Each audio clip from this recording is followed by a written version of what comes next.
பிஸ்மில்லாஹிர்ரஹ்மானிர்ரஹீம்.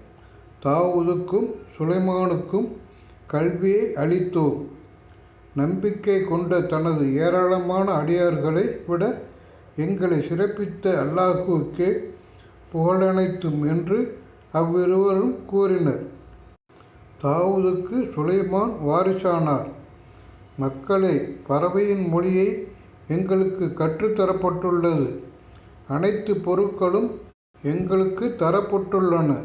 இதுவே தெளிவான அருட்கொடையாகும் என்று அவர் கூறினார்.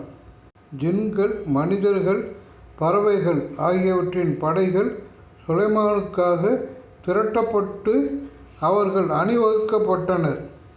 அவர்கள் எருப்பு புற்றின் அருகே வந்தபோது, எறும்புகளே, உங்கள் குடியிருப்புகளுக்குள் நுழையுங்கள். சுலைமானும் அவரது படையினரும் அறியாத நிலையில் உங்களை மிதித்துவிடக்கூடும் என்று ஓர் எறும்பு கூறியது. அதன் கூற்றினால் சுலைமான் புன்னகை சிந்தி சிரித்தார்.